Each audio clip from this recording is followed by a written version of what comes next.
ucapkan adalah kalimat syukur kepada Allah Subhanahu wa taala. Alhamdulillah atas segala nikmatnya yang tidak terhingga.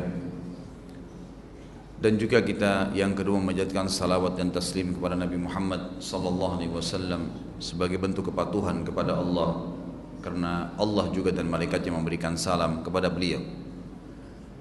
Seperti biasa Bapak Ibu sekalian, di Selasa Ganjil kita akan mengisi bahasan kitab Minhajul Muslim, dan kita sudah membahas pada pertemuan yang lalu pasal ke-10 tentang beriman kepada hari kemudian. Pada saat itu sudah saya jelaskan apa yang dimaksud dengan hari kemudian, kemudian fakta-fakta, dalil-dalil secara nakli tentang adanya hari kemudian atau hari kebangkitan.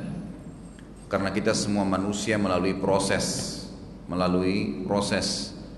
dua kali ruh saja sendiri tanpa jasad, dan di dua alam maksud saya, dan dua alam lagi ruh bersama jasad. Kalau alam yang pertama alam azali, di mana memang masih ruh saja, tidak ada jasad di situ. Sebelum jasad kita diciptakan di rahim ibu, ruhnya sudah ada. Allah SWT sudah ciptakan, dan itu masih ruh yang hidup. Tentu kita tidak teringat apapun di sana, karena memang dengan hikmah Allah Subhanahu Wa Taala, setelah ruh ditiupkan ke jasad, barulah manusia itu bisa melihat, bisa berpikir, dan seterusnya.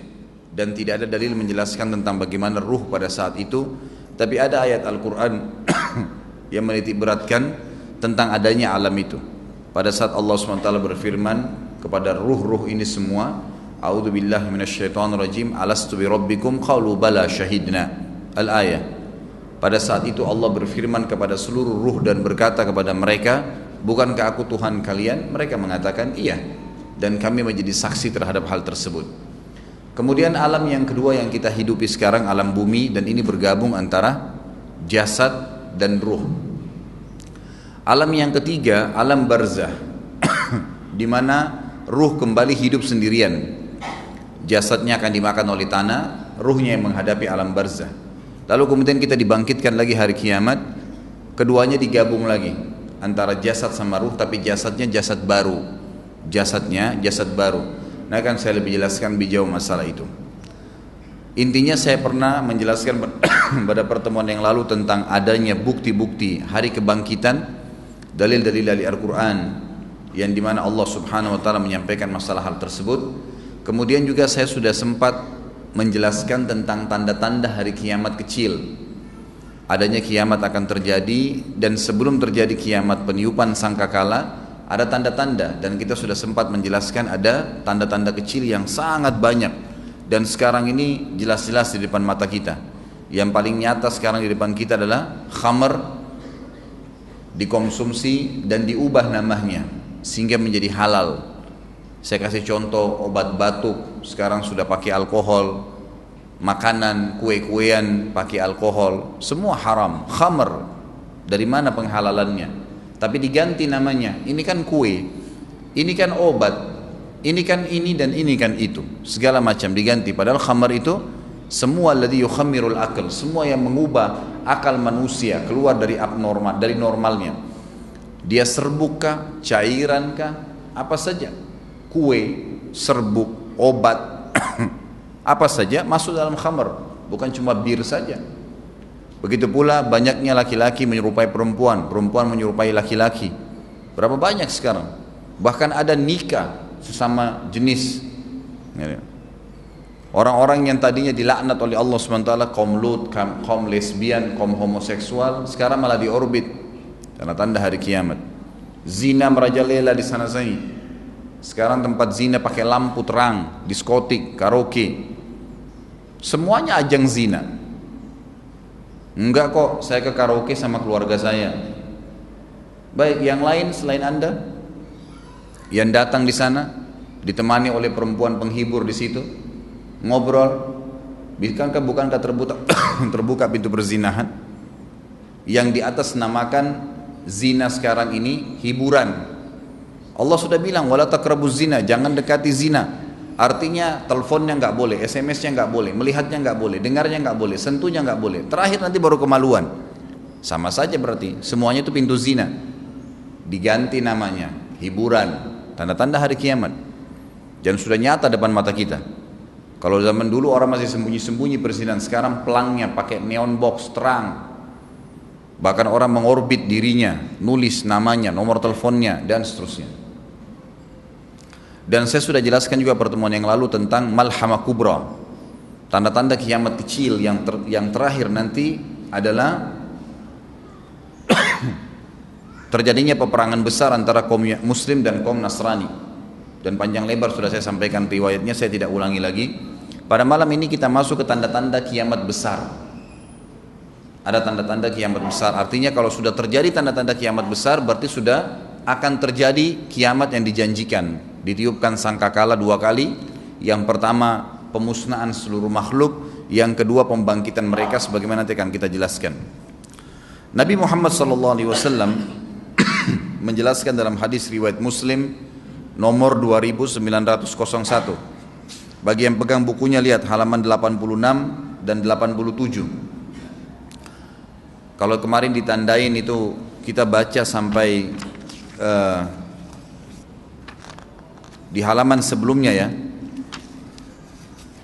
Kalau tidak salah kemarin itu kita sempat di halaman 82. Saya langkain dulu sekarang. Kita pindah ke halaman 86. 10 tanda-tanda kiamat besar yang disebutkan oleh Nabi SAW. Kata beliau, inna sa'ata la takunu hatta takuna ashru ayat. Ketahuilah bahwasanya kiamat tidak akan pernah terjadi sampai muncul 10 tanda-tanda besar. Khasfun bil masyriqi wa khasfun bil maghribi wa khasfun bi jaziratil arabi wad dukhanu wad dajjalu wa dabatul ardi wa ya'juj wa ma'juj wa tulu'ush syamsi min maghribiha wa narun takhruju min ka'ril adn tarhalun nasa wa nuzul Isa bin Maryam.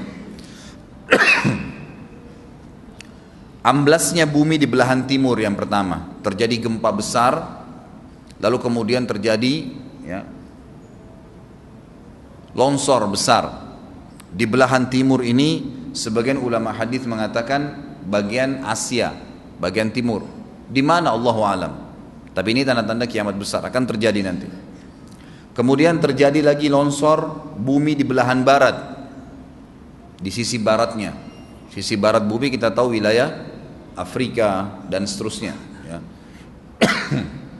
Kemudian amblasnya bumi di Jazirah Arab.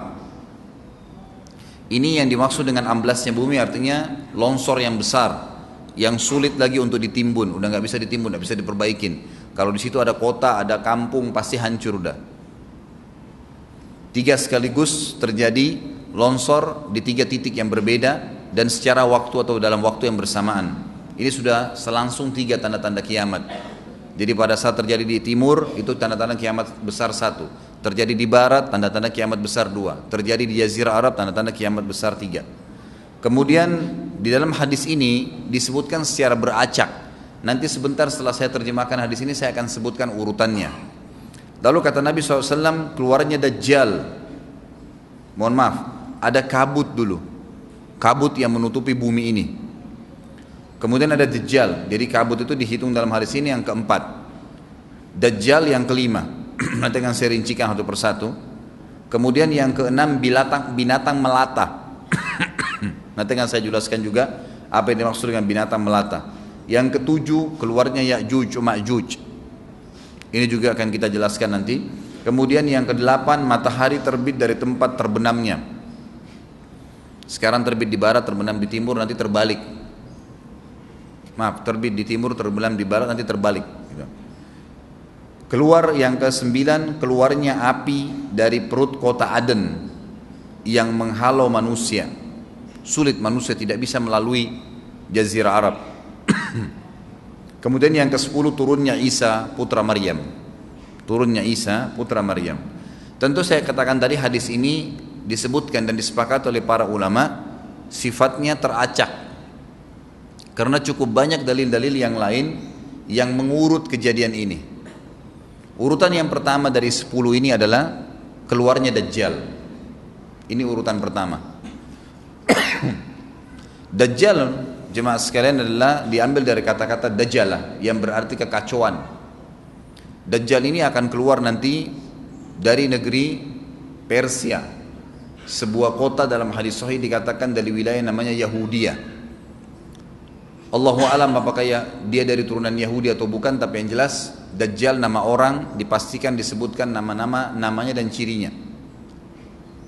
Dan dia akan diikuti dari wilayah Yahudiyah tadi, di wilayah Khurasan, kalau sekarang wilayah Iran, negeri Iran sekarang. Diikuti dengan 70.000 dari orang-orang Yahudi Khurasan. Dia akan keluar membuat kerusakan selama 40 hari. Kata Nabi SAW, 40 hari itu sehari seperti setahun, sehari lagi yang kedua seperti sebulan, hari yang ketiga seperti sepekan, dan sisa harinya seperti hari kalian.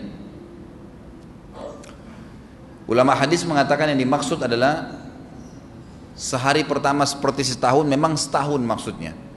Jadi Dajjal akan buat kerusakan setahun, 2 bulan, 2 pekan. Dia akan keliling muka bumi semuanya, dan kata Nabi SAW, seluruh bumi ini akan dimasuki oleh Dajjal, tidak tertinggal satu lorong, gang, jangankan kota atau desa, kecuali Dajjal akan masuk ke dalamnya, kecuali Madinah dan Mekah.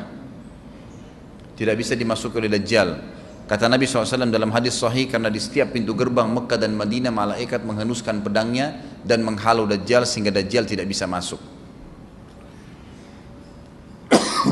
Ciri-ciri Dajjal disebutkan dalam banyak hadis yang sahih adalah mata kanannya yang paling pertama rusak seperti anggur kering. Kata Nabi SAW dalam hadis sahih, ketahuilah Dajjal buta mata kanannya dan Tuhan kalian tidak buta, karena dia akan mengaku sebagai Tuhan. Mungkin Bapak Ibu tanya, bagaimana bisa orang mau mengikuti dia? Karena dia diberikan kelebihan sama Allah SWT. Dalam hadis sahih juga disebutkan kalau dia masuk ke dalam sebuah tempat, lokasi, wilayah, dan dia mengaku sebagai Tuhan, orang-orang ikutin, maka wilayahnya jadi subur, peternakannya jadi banyak, hujan turun dari langit, tanaman-tanaman mereka jadi subur. Memang fitnah, Allah turunkan tanda-tanda hari kiamat. Kalau wilayah itu tidak beriman kepada dia sebagai Tuhan, maka jadi kering, tandus, cobaan dari Allah Subhanahu Wa Taala. Makanya kata Nabi SAW disebutkan cirinya Dajjal mata kanannya rusak dan seperti anggur yang rusak, ya. Kemudian dia orangnya memiliki kulit yang kehitam-hitaman serta memiliki dahi yang lebar. Setiap orang beriman bisa membaca di dahinya tertulis 3 huruf kafara. Semua orang yang ngerti tulisan Arab, tidak ngerti tulisan Arab akan bisa tahu dan baca itu. Di dahinya tertulis naudzubillah kafara, kufur. Semua orang muslim, orang beriman bisa baca itu. Rambutnya keriting dan orangnya tinggi besar. Dia akan mengaku sebagai Tuhan, dan Dajjal akan diikuti kata Nabi SAW dengan pohon, dengan gunung, bergunung-gunung makanan. Allahu alam maksudnya bergunung-gunung ini seperti apa, tapi Dajjal kemungkinan besar memiliki banyak sekali persiapan yang dia akan berikan kepada wilayah-wilayah yang beriman kepadanya. Kata Nabi SAW, kalau kalian dengar Dajjal keluar di satu lokasi, maka menghindarlah, walaupun kalian harus lari ke gunung, tapi kalau seseorang di antara kalian bertemu dengannya, maka kokohkanlah, artinya kuatkanlah iman kalian walaupun kalian harus dibunuh. Dajjal ini memiliki di tangan kanannya api, kelihatan besar, Allahu alam di telapak tangan atau di sebelah kanan tubuhnya. Kemudian di sebelah kirinya itu memiliki air yang sejuk seperti sebuah lautan yang luas. Sebagian ulama hadis mengambil hadis ini dengan letter-letternya, artinya dia memang punya api yang sangat besar untuk menghukum orang-orang yang tidak beriman pada dia, dan dia memiliki sungai atau lautan yang luas, airnya sejuk dan dingin bagi orang yang ikut kepada dia. Kata Nabi SAW, kalau kalian ditangkap oleh Dajjal, hadis begini, kalau kalian dengarkan Dajjal, carilah tempat yang jauh dan jangan seseorang di antara kalian berkata, imanku kuat, aku akan menghadapinya. Karena bisa saja dia mengatakan itu, ternyata pada saat ketemu dia jadi pengikutnya. Tapi kalau kalian bertemu, kokohkanlah pendirian kalian dan yakinlah Dajjal, ya, di tangan kanannya ada api dan di tangan kirinya ada lautan. Kalau kalian tertangkap, maka pilihlah yang di tangan kanannya, yang api, dan ucapkanlah bismillah. Pada saat kalian pun harus dilemparkan ke api itu, ketahuilah api tersebut adalah lautan yang dingin. Terbalik, air yang dingin di tangan kirinya sebenarnya itu adalah api neraka yang panas. Maka kita diajar oleh Nabi SAW. Dajjal terus aja banyak pengikutnya, akan diekspos. Seperti kita tahu sekarang, luar biasa bagaimana media dalam sekejap saja sudah bisa tersebar di sana sini beritanya.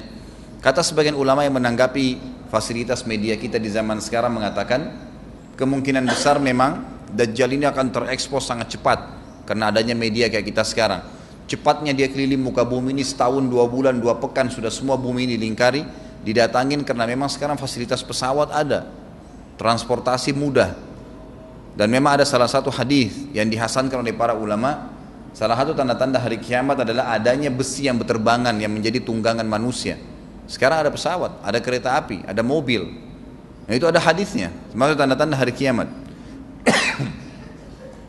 Dajjal nanti akan masuk ke Mekah dan Madinah, akan tiba di Mekah dan Madinah, tapi yang dibahas dalam hadis adalah di kota Madinah. Mohon maaf. Lalu kemudian dia mau masuk tapi tidak bisa dihalang, maka dia naik ke atas sebuah gunung yang tinggi bersama pengikutnya. Lalu dia berkata kepada para pengikutnya, apakah kalian lihat istana yang putih itu? Maksudnya melihat ke Masjid Nabawi. Lalu berkata para pengikutnya, iya tentu saja. Lalu berkatalah, ya, Dajjal itu adalah istananya Muhammad, tidak bisa dia masuk ke dalam, dia hanya batas wilayah haram di luar kota Madinah. Maka kata Nabi SAW, Dajjal pun menepukkan telapak kakinya ke bumi di luar kota Madinah, maka terjadilah gempa di kota Madinah, dan keluar dengan gempaan tersebut semua orang yang munafik, karena orang kafir nggak ada di Madinah. Semua orang yang di dalam hatinya ada sifat kemunafikan keluar dan jadi pengikutnya Dajjal karena goncangan itu. Dan tertinggallah di kota Madinah orang yang hatinya bersih imannya kepada Allah Subhanahu wa ta'ala. Lalu kata Nabi SAW, akan keluar dari kota Madinah nanti saat satu orang anak muda dengan hikmah Allah, dia keluar dan orang ini bersih hatinya dengan keimanan. Maka Dajjal pun menangkapnya. Lalu dia ingin mendemokan kemampuannya di depan para pengikutnya. Lalu kemudian Dajjal pun mengatakan kepada anak muda tersebut, saya Tuhanmu. Anak muda itu mengatakan, kau adalah Dajjal yang telah disampaikan oleh Nabi kami Muhammad SAW. Maka dia pun mengambil gergaji, sebagian hadis lain menjelaskan alat yang tajam, lalu membelah dua anak itu. Dari kepalanya dibelah sampai ke kemaluannya, terbelah dua kiri kanan. Lalu Dajjal lewat di tengah-tengahnya, demo sambil ya dilihat oleh para pengikutnya dan mereka bersorak-sorak. Lalu Dajjal mengatakan, bersatulah, bersatu kembali jasadnya. Kata Dajjal dalam hadis ini, apakah kau sudah yakin saya Tuhanmu? Anak muda itu mengatakan, saya bertambah yakin kalau kau adalah Dajjal yang disampaikan oleh Nabi SAW. Kata Nabi SAW dalam hadis penutup, ini hadis sahih riwayat Bukhari, riwayat Muslim, ahli sunan, semua menukil tentang masalah Dajjal. Saya tidak sebutkan siapa-siapa perawinya karena memang ini semua hadis sahih. Cukup banyak hadisnya, saya satukan saja, jadi merangkai seperti sebuah cerita. Maka Dajjal pun akhirnya setelah itu tidak mampu menyentuh anak muda lagi. Anak muda itu Allah SWT sudah selamatkan dia. Ringkas cerita, Mekah sama Madinah cuma dia laluin, kemudian dia menuju ke Palestina. Pada saat tiba di Palestina, Dajjal sendiri tidak tahu kalau ajalnya sudah dekat. Maka dia pun akhirnya ya berdemo di sana, menganggap dia punya sebuah kerajaan sampai di daerah Palestina, tepatnya sekarang Israel. Subhanallah, direbut wilayah itu oleh Israel tanpa mereka sadari. Dalil-dalil wahyu menuntun mereka ke situ. Ada sebuah kota namanya kota Babelut di Israel. Itu kota itu ada, saya pernah lihat cuplikannya, termasuk kota yang diidolakan di dalam negeri Israel sendiri, namanya Babelut. Subhanallah, hadis menyebutkan nama Babelut. Hadis Nabi SAW dari 1400 tahun yang lalu mengatakan, nanti Dajjal akan berkumpul di sebuah wilayah namanya Babelut di Syam. Maksudnya di Palestina itu, Israel sekarang. Ada kota Babulut dan orang Yahudi sekarang lagi gencar membangun kota itu dan dianggap kota favoritnya Israel. Subhanallah. Dajjal akan masuk ke sana dan berkurung diri. Pada saat dia tiba di Palestina, waktu yang bersamaan di kota Madinah berkecamuk. Kaum muslimin sepakat semua keluar untuk mengejar Dajjal dan membunuhnya. Keluar dari kota Madinah satu orang yang namanya seperti namanya Nabi Muhammad SAW, Muhammad bin Abdullah, dan dia dari turunan Nabi SAW juga. Kata Nabi SAW akan keluar nanti ya, seseorang dari kota Madinah, dari keturunanku yang namanya seperti namaku, Muhammad bin Abdullah, juga sama posternya, parasnya seperti aku, sama dengan Nabi SAW, persis alisnya, rambutnya, kulitnya dari turunan Nabi SAW, tapi dari asli kota Madinah. Sebagian ulama hadis mengatakan dari turunan Hasan radhiyallahu anhu ajmain. Intinya kata Nabi SAW akan keluar nanti dari kota Madinah, tapi akhlaknya bukan seperti akhlakku. Tentu tidak mungkin ada orang yang sama dengan akhlak Nabi SAW. Kata Nabi SAW, Allah mengubah dia dalam sehari semalam. Tiba-tiba berubah menjadi orang baik dalam sehari semalam, jadi orang faham agama. Lalu orang-orang pun akan datang kepadanya dari masyarakat Madinah berkata, engkau adalah turunan Rasulullah SAW, pimpinlah kami berperang melawan Dajjal. Maka dia pun menolak. Dia menolak awalnya, kemudian dia menuju ke Mekah diikutin dengan 300 orang pertama dari kota Madinah. Sampai di Mekah, setelah selesai dia tawaf, maka seluruh muslimin menunjuknya sambil mengatakan, engkau harus memimpin kami. Dan orang ini punya julukan Mahdi, dikenal dengan Imam Mahdi. Inilah tanda-tanda kiamat yang kedua.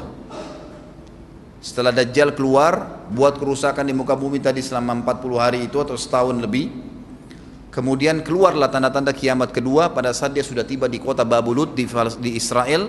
Keluarlah si Mahdi ini.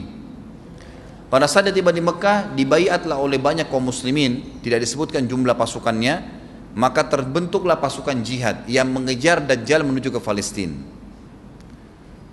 Lalu keluar tanda-tanda kiamat 3, langsung berentetan semua. Makanya ulama mengatakan tanda-tanda kiamat kecil itu antara satu sama yang lain ada jarak-jaraknya. Tapi kalau tanda-tanda kiamat besar sekali datang, maka datang semua, gitu kan. Walaupun memang ada masa, gitu kan, ada masanya.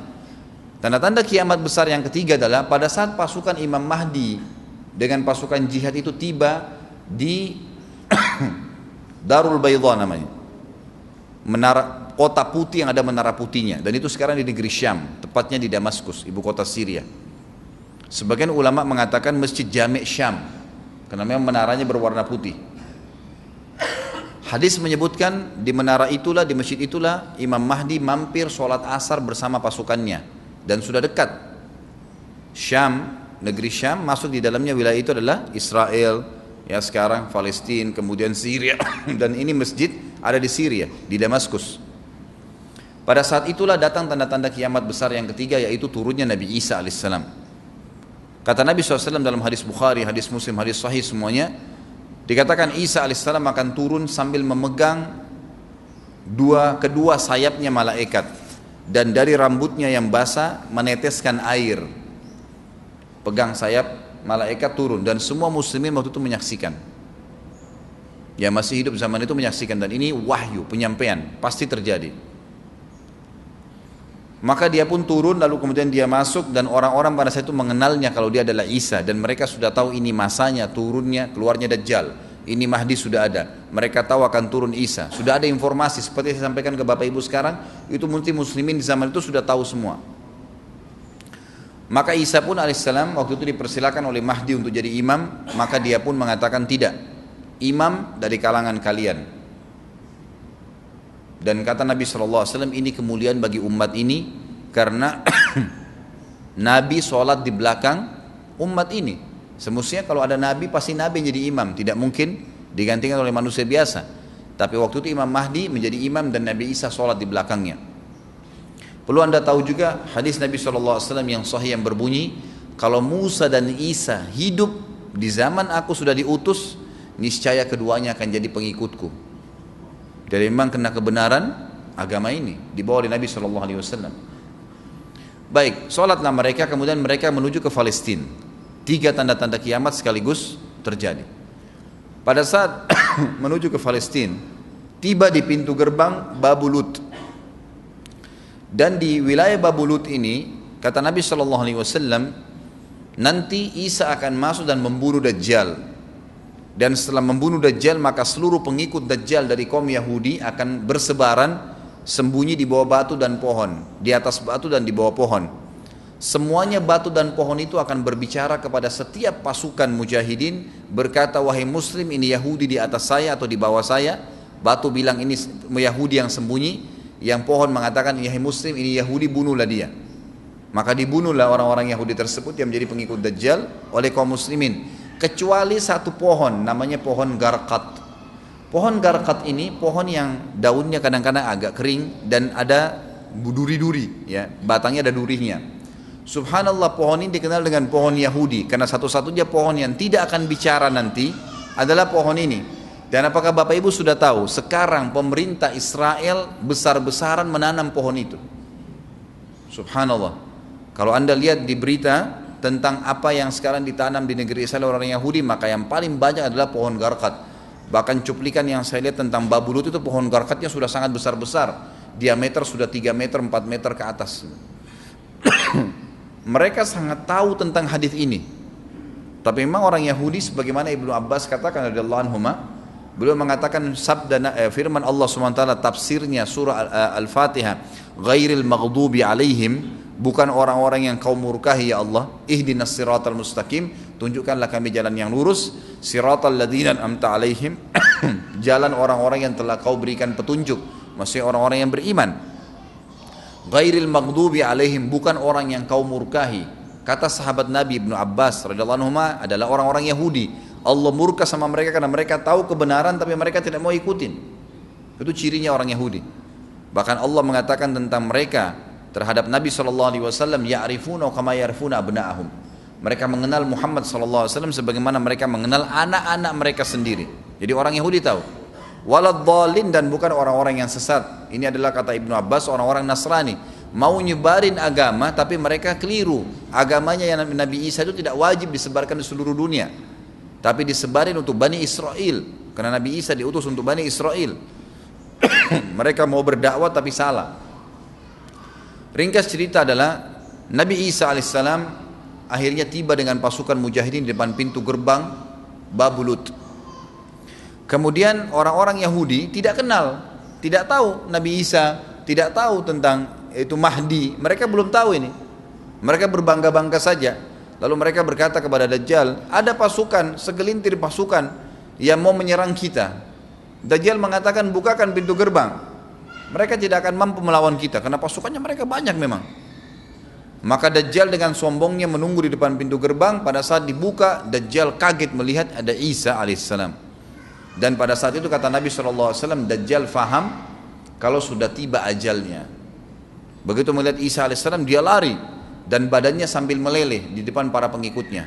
Lalu Isa alaihissalam mengejarnya, mengatakan, wahai musuh Allah, saatnya kau akan menemui ajalmu. Lalu ditusuklah dengan tombak emas di antara dua matanya, maksudnya di dahinya, ditusuk oleh Isa alaihissalam dan matilah Dajjal.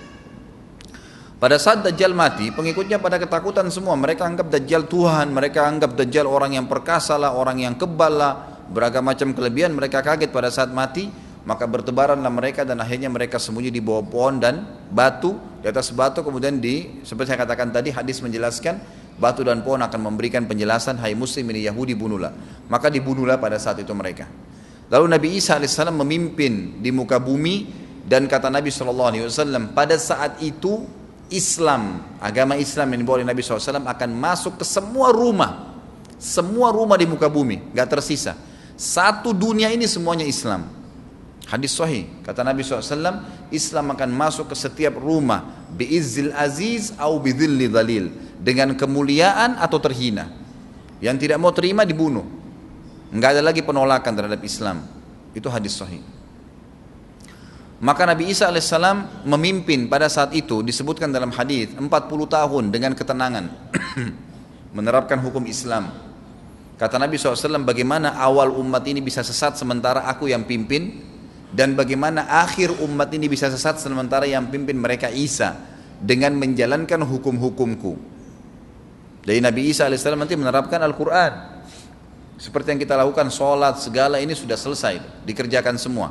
Dan dalam hadis lain dikatakan Isa alaihissalam akan menghancurkan semua salib, membunuh semua babi. Enggak ada seekor babi pun hidup di muka bumi pada saat itu, semua salib dihancurkan. Dan yang menjadi tidak ada agama lain, semua Nasrani, Yahudi, Hindu, agama apa saja habis semuanya. Semuanya beriman kepada Allah subhanahu wa ta'ala dan menjadi muslim. Setelah itu keluar tanda-tanda hari kiamat besar yang keempat, yaitu keluarnya Ya'juj dan Ma'juj. Ya'juj dan Ma'juj adalah dua nama suku dari turunan Adam, sama dengan kita manusia. Nabi SAW sebutkan ciri-ciri mereka. Mata mereka sobekannya kecil sehingga mata mereka kelihatan seperti sipit, tapi bola matanya besar. Mereka memiliki rambut yang keriting dan mereka memiliki poster yang umumnya seperti poster manusia. Hanya saja mereka ini memang menjadi fitnah, tanda-tanda hari kiamat. Mereka tidak berbaur dengan manusia yang lain. Salah seorang di antara mereka tahu kalau dia akan mati kalau sudah memiliki anak 1000. Tidak ada pengikutnya dari manusia biasa. Pada saat saya pelajari tentang Ya'juj Ma'juj ini tingkat 3 kuliah, kurang lebih waktu itu tahun 96, 97. Dosen saya membuka kitabnya membahas masalahnya, saya sempat tanya sendiri, saya bilang, Syekh, jumlahnya Ya'juj Ma'juj itu berapa banyak? Dia bilang tidak terhitung jumlahnya. Karena ada hadis yang berbunyi mereka akan mendatangi sebuah sungai, kalau tidak salah namanya Sungai Tibria. Sungai itu sekarang ada, besar. Bayangkan sungai ya, airnya banyak mengalir. Kata Nabi SAW, mereka akan mampir dan minum di situ. Mereka semua minum air sungai itu, dan yang terakhir dari mereka datang sudah nggak dapat air. Artinya air sungainya habis diminum. Bayangin berapa banyak jumlahnya tuh. Satu Jakarta aja sekarang kalau minum air sungai Ciliwung nggak habis. Mungkin nggak bakal habis kalau satu Indonesia pun minum. Bayangkan berapa banyak jumlah mereka tuh. Tidak terhitung. Nanti kan kita bacakan ayat-ayatnya tentunya. Banyak sekali ayat berhubungan dengan masalah itu. Tapi yang jelas pada saat itu Nabi SAW mengatakan Allah berfirman kepada Isa, berkata, wahai Isa, aku akan mengeluarkan hamba-hambaku yang tidak ada seorang pun dari kalian bisa mengalahkannya, termasuk Isa alaihissalam, nggak bisa mengalahkan. Maka selamatkanlah dirimu bersama dengan pengikut-pengikutmu ke Gunung Tur namanya. Gunung Tur ini di Palestina. Ya. Ini rata-rata nanti hari kiamat ini di Syam. Banyak negeri Syam kita, gitu kan? Maka Nabi Isa pun alaihissalam menyelamatkan diri dengan pengikutnya ke Gunung Tur yang diikuti sama orang-orang yang beriman. Lalu tentu yang bisa ikut yang terjangkau pada saat itu, karena dunia sangat luas. Maka yang tidak sempat ikut dengan Nabi Isa alaihissalam mereka dibunuh oleh Ya'juj Ma'juj. Allah subhanahu wa ta'ala memberikan ciri khas mereka, artinya cirinya mereka ini, mereka dihimpit di sebuah gunung. Di surah Al-Kahfi dijelaskan oleh Dzulkarnain. Dzulkarnain khilaf antara ahli sejarah mengatakan dia nabi atau dia orang saleh. Tapi Allahu alam, saya cenderung dengan pendapat yang mengatakan dia adalah seorang nabi. Karena Allah SWT angkat ceritanya dalam Al-Quran. Dan Allah berikan dia banyak mukjizat. Di antaranya mukjizatnya adalah menahan Ya'juj Ma'juj waktu itu ingin membuat kerusakan. Di zamannya dia dulu. Jadi memang Ya'juj Ma'juj ini ciri khasnya, kata Nabi SAW, mereka memakan apa saja. Batu, kalau hewan-hewan itu kalah jengking sama ular, binatang-binatang buas, harimau, mereka makan semua. Jadi bukan seperti manusia normalnya. Mereka membunuh semua yang bukan seperti mereka. Mereka buat kerusakan. Sampai-sampai kata Nabi SAW tidak ada yang bisa mengalahkan mereka dan jumlah mereka sangat banyak. Salah seorang di antara mereka tahu dia akan mati kalau sudah punya 1000 anak. Dan tidak menikah dengan umumnya orang. 2 suku ini saja. Kata Nabi SAW dalam hadis Bukhari, kecelakaanlah bagi orang-orang yang ada di Jazirah Arab. Kemungkinan besar makna ini adalah tempat mereka dekat dengan Jazirah Arab. Sebagian ada satu syekh dari Mesir, sekarang ada bukunya sama saya dan sudah terjemahan bahasa Indonesia, judulnya Ya'juj Ma'juj. Kalau Bapak Ibu mau beli bisa, ada judulnya Ya'juj Ma'juj, tapi saya lupa penerbitnya apa. Itu agak tebal, harganya mungkin sekitar 85.000 atau 100 ribuan lah maksimal. Itu khusus, dan beliau adakan penelitian, saya baca dan memang sangat konkret dan ilmiah. Beliau mendatangkan fakta kalau tempat Ya'juj Ma'juj yang disebutkan dalam Al-Quran itu ada di Cina, tembok Cina. Jadi seperti yang disebutkan dalam Al-Quran, dua gunung yang disatukan, di antara celah gunung itu ditaruh tembaga-tembaga. Pernah pemerintah Cina mendapatkan ada celah dari tembok Cina itu yang bolong, waktu mereka mau tempel bolongan itu dengan batu tanah yang mereka biasa taruh sekarang, ternyata di dalam itu ada tembaga yang mengeras, dan seperti disebutkan dalam Al-Quran, di mana ya Zulkarnain mempertemukan antara besi-besi yang ditumpuk lalu dipanasi, dibakar sehingga menjadi meleleh, kemudian disirami lagi dengan timah yang meleleh juga dan dibiarkan kering sehingga menjadi tembok besi. Kata Nabi SAW, kecelakaan bagi orang-orang yang Jazirah Arab karena telah terbuka dari lubangnya Ya'juj Ma'juj sebesar ini. Udah kasih isyarat dengan jari ibu jari sama jari tengahnya. Artinya mereka sudah bisa melihat keluar. Tetapi kata Nabi SAW, setiap hari mereka terus menggali gunung itu, berusaha untuk keluar. Pada saat mereka tiba di malam hari, mereka capek, mereka mengatakan besok kita lanjutin. Mereka bangun besok pagi, gunungnya kembali utuh lagi. Sampai nanti waktu di mana Allah izinkan mereka keluar. Pada saat mereka keluar, maka mereka akan mulai membuat kerusakan.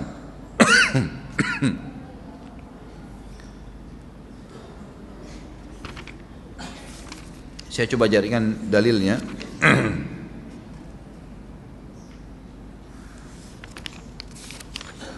Tidak disebutkan sama beliau di sini, tapi memang ada tentang Ya'juj Ma'juj itu secara khusus.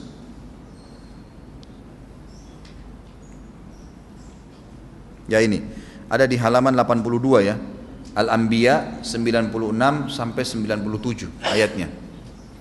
A'udzu billahi minasyaitonir rajim, hatta idza futihat Ya'juj wa Ma'jujuhum min kulli hadabin yansilun waqtarabal wa'dul haqqu fa idza hiya syakhisatun absarul ladzina kafaru ya wailana qad kunna fi ghaflatin min hadza bal kunna zalimin.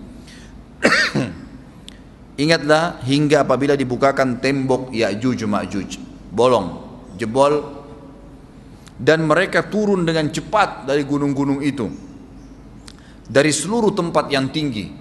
Kita tahu itu jaraknya berapa ratus kilometer, bahkan mungkin ribuan kalau nggak salah ya. Semuanya itu akan dipenuhi Ya'juj Ma'juj, dan telah dekatlah, kalau sudah terjadi itu, kedatangan janji yang benar, maksudnya hari kebangkitan. Maka tiba-tiba terbelalaklah mata orang-orang kafir. Mereka berkata, aduhai celaka kami, sesungguhnya kami dalam kelalaian tentang ini, bahkan kami adalah orang-orang yang zalim. Kenapa? Karena Ya'juj Ma'juj tidak lihat apakah kafir atau beriman. Mereka tidak butuh, bukan seperti Dajjal ya. Dajjal butuh jadi pengikutnya, oke, aman. Ini enggak, siapa saja ditemuin dibunuh. Dia enggak pandang, enggak mau tanya kamu dari suku mana, kamu agama apa, tidak dipandang. Orang-orang muslim pada saat itu, orang-orang muslim pada saat itu yang ikut dengan Nabi Isa AS berhasil selamat. Walaupun pada saat itu di muka bumi umumnya orang sudah beriman. Yang dimaksud di sini orang-orang kafir adalah adanya orang-orang yang masuk Islam karena terpaksa, karena mereka tidak terlalu faham pada saat itu, lalu mereka menganggap remeh informasi dari Nabi Isa AS. Maka mereka terbelalak matanya karena dibunuh oleh Ya'juj Ma'juj. Kata Nabi SAW di dalam hadis sahih riwayat Imam Bukhari, bahwasanya Ya'juj Ma'juj akan membunuh siapapun yang mereka temui. Bahkan pada saat mereka sudah merasa menguasai bumi, mereka melepaskan anak-anak panah mereka ke langit. Lalu Allah menurunkan anak-anak panah mereka sebagai fitnah, dipenuhi dengan darah.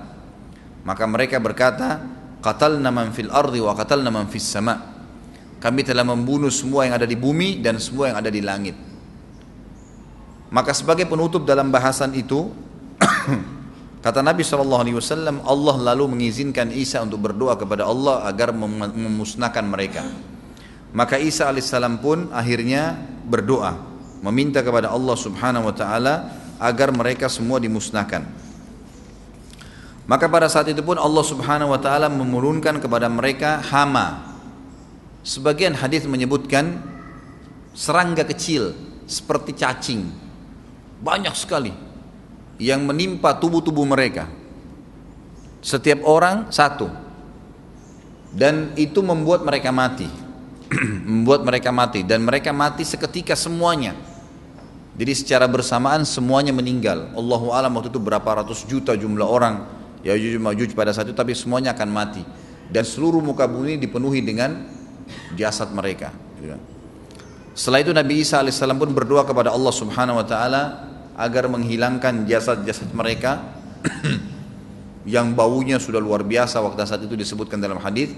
Maka Allah Subhanahu wa taala mengabulkan dan mengutus dari arah barat burung-burung yang lehernya panjang dan pelatuk mulutnya besar, yang memegang setiap jasad Ya'juj diambil, diangkat, setiap orang satu burung. Bayangkan berapa banyak miliaran burung pada saat itu. Kita nggak tahu bagaimana, Allahu alam, tapi ini wahyu, penyampaian informasi yang pasti.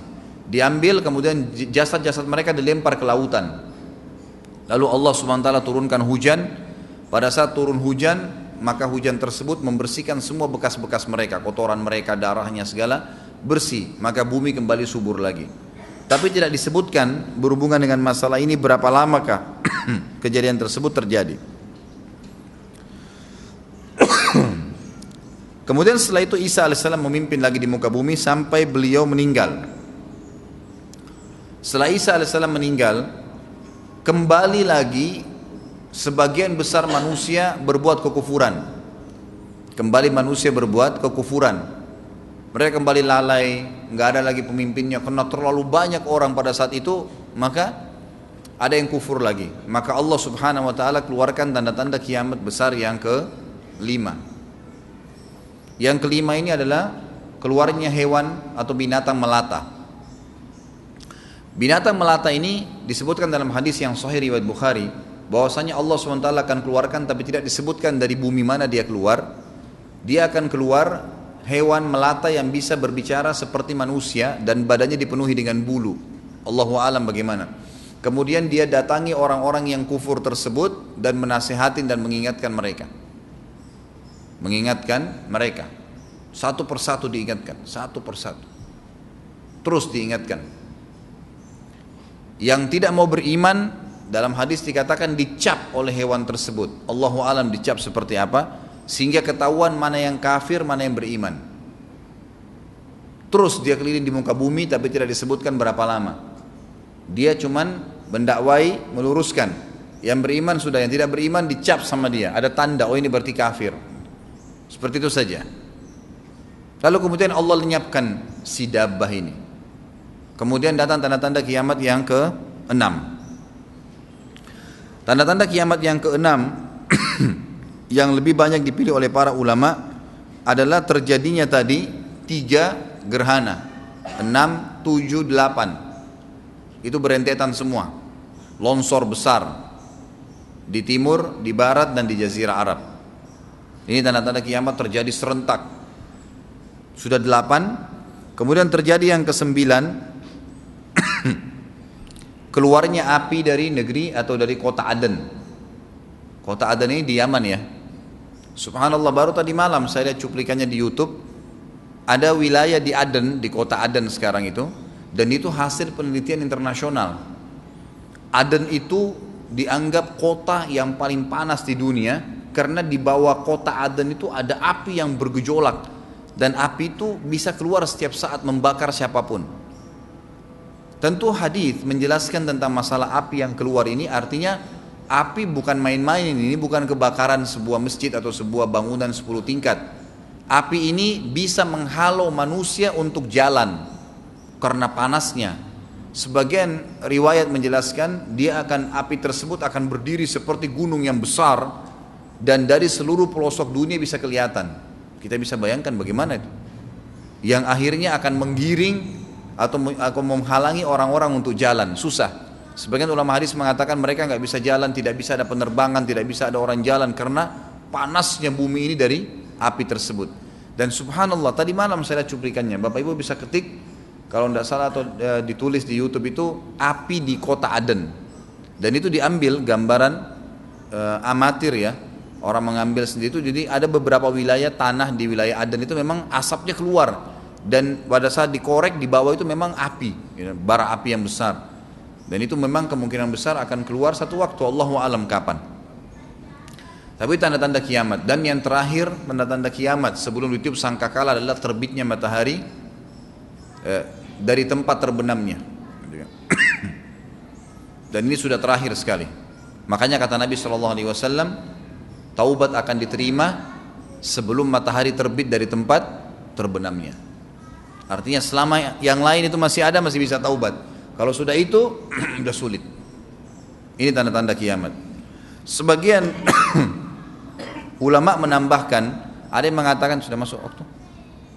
Baik, kalimat ini saja saya sampaikan. Nanti baru kita break sholat. Habis itu seperti biasa ada tanya jawab, silakan setelah sholat sunnah ba'diyah. Sebagian ulama memasukkan tanda-tanda hari kiamat kecil, ada yang masukkan tanda-tanda kiamat besar. Ada dua hal. Yang pertama itu adalah keluarnya Dzu Suwakatain. Ada orang dari negeri Habasyah dikenal dengan Dzu Suwaka. Dzu Suwaka ini sak artinya betis. Diberikan julukan Dzu Suwaka karena betisnya sangat kecil, gitu kan? Betisnya sangat kecil. Orang ini, Bapak Ibu sekalian, kata Nabi SAW akan menghancurkan Ka'bah. Akan menghancurkan Ka'bah. Kata Nabi SAW, betisnya sangat kecil sampai diberikan julukan Dzu Suwakatain.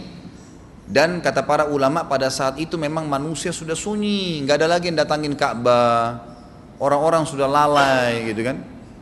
Keluarlah orang ini. Makanya sebagian ulama masukkan dia tanda-tanda kiamat sebelum terbitnya matahari dari tempat terbenam. Ditambahkan ini yang ke-11 atau ini yang ke-10, terbitnya nanti kiamat yang ke-11.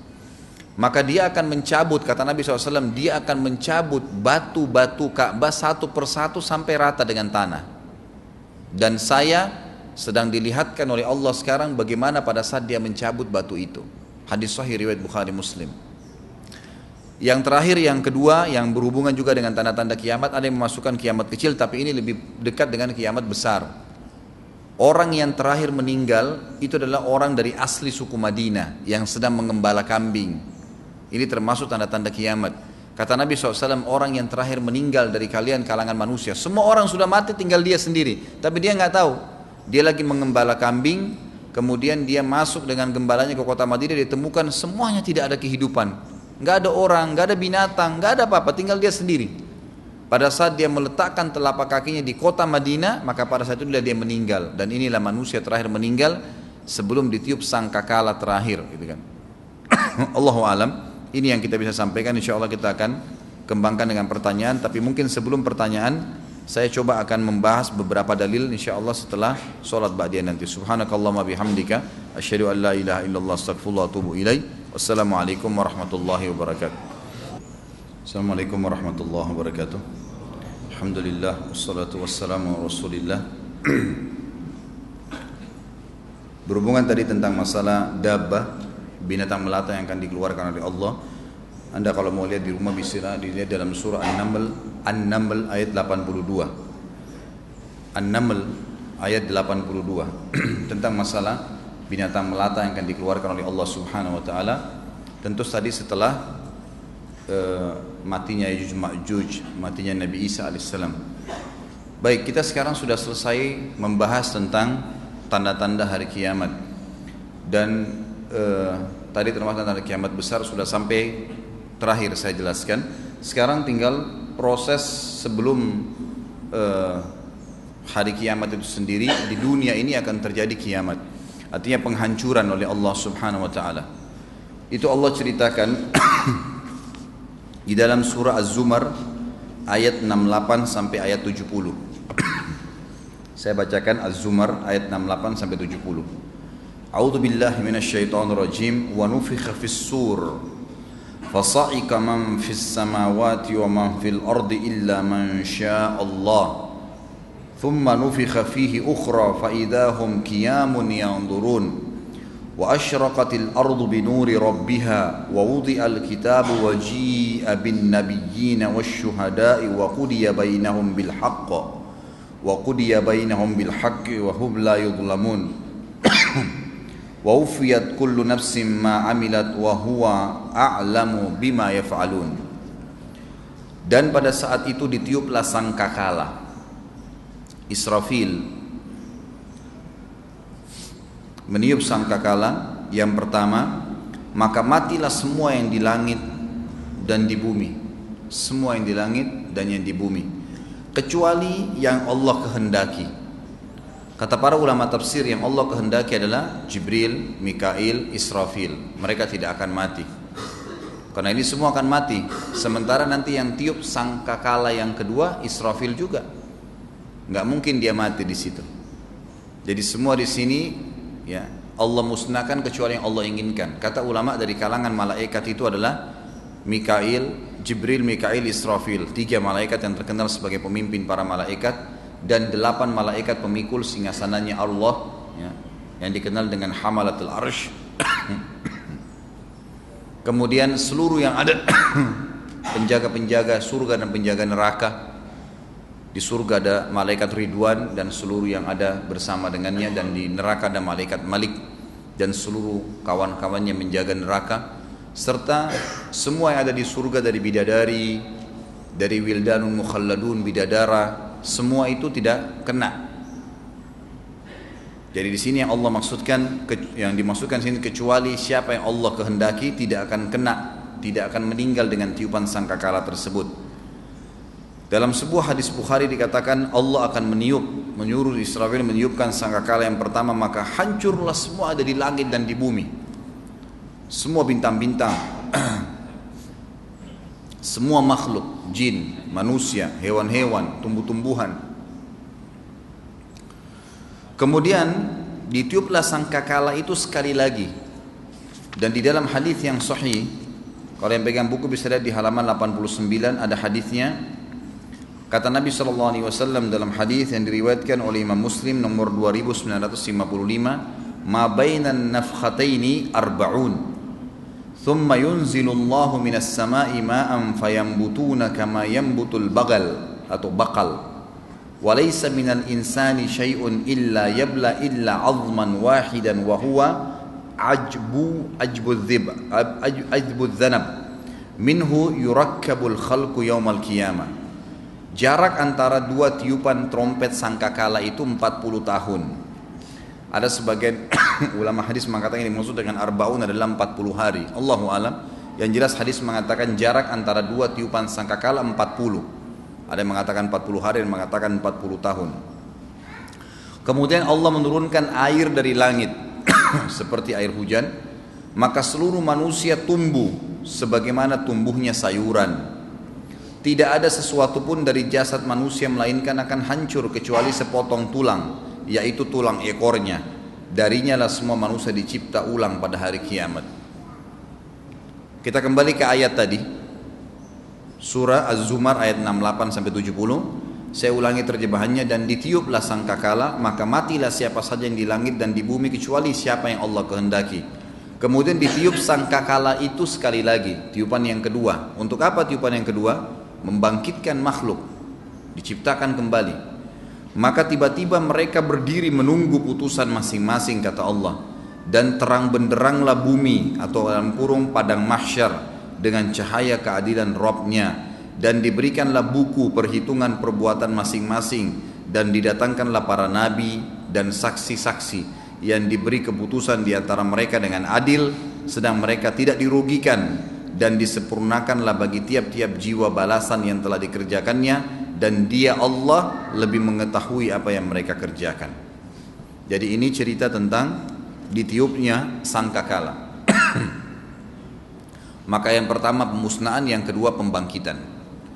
Ada ayat lain yang menceritakan tentang kasus ini, adalah surah Al-Haqqah. Al-Haqqah ayatnya 13-34. Kalau yang pegang buku bisa lihat di halaman 84 sama 85. Saya bacakan, a'udzubillahi minasyaitonirrajim. Fa idza nufikha fis suri nafkhatan wahidah وحملت الأرض والجبال فدكتا دكة واحدة فيومئذ وقعت الواقعة وانشقت السماء فهي يومئذ واهية والملك على أرجائها ويحمل عرش ربك فوقهم يومئذ ثمانية يومئذ تعرضون لا تخفى منكم خافية فأما من أوتي كتابه بيمينه فيقول هاؤم اقرءوا كتابيه إني ظننت أني ملاق حسابيه فهو في عيشة راضية في جنة عالية قطوفها دانية كلوا واشربوا هنيئا بما أسلفتم في الأيام الخالية وأما من أوتي كتابه بشماله فيقول يا ليتني لم أوت كتابيه ولم أدر ما حسابيه يا ليتها كانت القاضية ما أغنى عني ماليه هلك عني سلطانيه خذوه فغلوه ثم الجحيم صلوه ثم في سلسلة ذرعها 70 ذراعا فاسلكوه إنه كان لا يؤمن بالله العظيم ولا يحض على طعام المسكين. Al-Haqqah ayat 13-34. Allah rincikan luar biasa. Maka apabila sangkakala ditiup sekali tiupan saja dan diangkatlah bumi dan gunung-gunung lalu dibenturkan keduanya sekali benturan, maka pada hari itu terjadilah kiamat dan terbelahlah langit karena pada hari itu langit menjadi lemah. Ini ayat ya, saya cuma baca terjemahannya. Dan malaikat-malaikat berada di penjuru-penjuru langit. Jadi pada saat itu ulama tafsir mengatakan bumi semuanya gunung-gunungnya tercabut sehingga bumi seperti kapas, gitu kan? Karena yang membuat bumi jadi berat bisa bertahan karena ada gunung-gunung yang seperti paku dicabut semuanya, kemudian gunung-gunung tersebut ditabrakkan ya dengan bumi tadi. Allahu alam bagaimana prosesnya, tapi ini ayat Al-Quran yang menceritakan. Kemudian langit akan terbelah. Sebagian ulama tafsir mengatakan terbelahnya langit ini membuat akhirnya seluruh ya malaikat bisa kelihatan. Karena Allah mengatakan di sini dan terbelahlah langit karena pada hari itu langit menjadi lemah dan malaikat-malaikat berada di penjuru-penjuru langit. Dan pada hari itu 8 malaikat menjunjung arsy Rabbmu di atas kepala mereka. Ini yang saya bilang tadi, 8 malaikat pemikul singgasananya Allah yang tidak kena tiupan sangkakala tadi. Pada hari itu kalian dihadapkan kepada Rabb kalian. Tidak ada sesuatu pun dari kalian yang tersembunyi bagi Allah. Adapun orang-orang yang diberikan kepadanya kitabnya dari sebelah kanan. Nanti pertemuan akan datang kita akan jelaskan. Pada saat nanti sudah dibangkitkan, kita akan menunggu di mahsyar. Berapa lama menunggunya, apa kejadian di sana, sampai Allah datang mengadil dan nanti akan diterima. Orang-orang yang masuk surga akan terima buku dengan tangan kanannya. Buku-buku akan berterbangan semuanya. Nanti akan yang orang yang masuk surga akan datang sendiri ke tangan kanannya. Orang yang masuk neraka akan datang bukunya ke tangan kirinya. Allah ceritakan, adapun orang-orang yang diberikan kepadanya kitab di sebelah kanan tubuhnya, di tangan kanannya, maka dia berkata, ambillah, bacalah kitabku ini. Sesungguhnya aku yakin bahwasanya sesungguhnya aku akan menemui hisab terhadap diriku. Maksudnya aku akan menuju ke tempat yang dijanjikan surga. Maka orang itu berada dalam kehidupan yang diridhoi dalam surga, yang tinggi, buah-buahannya dekat. Kepada mereka dikatakan makan dan minumlah dengan sedap, disebabkan amal yang telah kalian kerjakan pada hari-hari yang telah lalu di dunia. Nanti insya Allah ada pertemuan akan datang juga. Selain kita cerita tentang mahsyar panjang lebar satu pertemuan itu, nanti juga kita bahas tentang surga dan neraka. Itu juga butuh pertemuan sendiri. Surga satu pertemuan, neraka juga satu pertemuan, akan ada bahasan sendiri. Ini secara global Allah ceritakan bagaimana prosesnya. Setelah mahsyar, hisab langsung ada, orang terima tangan kanan akan masuk ke dalam surga. Nanti kita jelaskan surga itu bagaimana tanahnya, kerikilnya, pohon-pohonnya, pakaiannya, luar biasa, segala macam. Adapun orang-orang yang diberi kepadanya kitab dari sebelah kirinya, tangan kiri dia berkata, wahai alangkah baiknya kiranya tidak diberikan kepadaku kitabku ini, karena dia sudah lihat kalau tangan kiri pasti ahli neraka. Dan aku tidak mengetahui apa hisab terhadap diriku.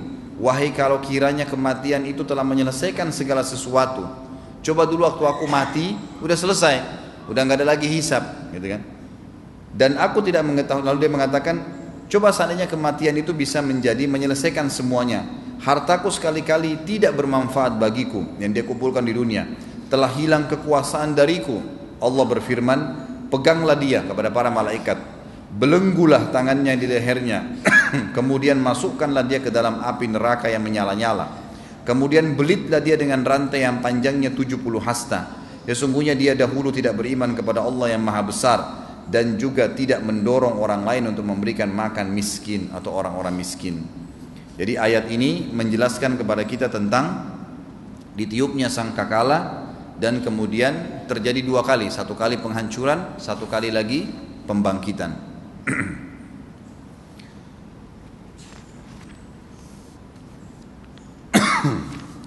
Setelah itu jemaah sekalian,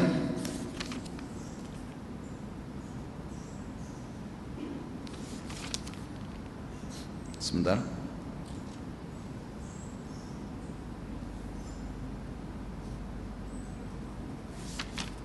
Ya. Setelah ditiupkan sangkakala yang pertama hancur semua, ditiupkan sangkakala kedua, maka Allah turunkan hujan dan bangunlah semua manusia. Pada saat mereka bangkit di mahsyar, maka pada saat itulah terjadi kebesaran Allah Subhanahu wa taala. Semua manusia akan dibangkitkan. Dalam hadis kata Nabi SAW riwayat Bukhari, kalian akan dibangkitkan pada hari kiamat di mahsyar, tinggi kalian seperti ayah kalian Adam, 60 siku ke langit, berarti 27,5 meter. Dan semua wanita akan kembali kepada poster ibunya Hawa, 40 siku ke langit atau 17,5 meter. Lalu kemudian kalian akan dibangkitkan dan berdiri semua di belakang para nabi-nabinya, dan kalau yang tidak ikut nabi maka berdiri di belakang sesembahannya. Maka Allah berkata kepada orang-orang yang menyembah selain Allah, ikutilah sesembahan-sesembahan kalian. Lalu Allah datangkan yang sembah berhala, berhalanya Allah datangkan, disuruh ikut di belakang berhala tersebut. Yang sembah binatang, yang sembah syaitan, yang sembah dukun, apa saja, semua Allah suruh ikut. Dan tinggallah orang-orang yang beriman yang berada di belakang saf para nabi-nabi yang akhirnya yang beriman kepada Allah Subhanahu wa taala. Lalu pada saat itu kita akan dibangkitkan dalam kondisi tidak menggunakan pakaian, tidak menggunakan alas kaki, dan tidak berkhitan atau terkhitan. Disebutkan dalam hadis yang sahih 67, itu footnote nomor 67 riwayat Imam Muslim. Yang pegang buku bisa lihat halaman 89. Beliau SAW pernah berkhutbah berkata, ayyuhan nas, hai sekalian manusia, innakum mahsyuruna ila rabbikum hufatan uratan gurla. Wahai sekalian manusia, sesungguhnya kalian pasti akan dihimpun di padang mahsyar di hadapan Rabb kalian dalam keadaan telanjang kaki, telanjang badan, dan tidak tersunat. Ala wa inna awwalal khalqi yukhsa Ibrahim alaihissalam. Dan ketahuilah bahwasanya hamba Allah yang paling pertama diberikan pakaian adalah Ibrahim alaihissalam.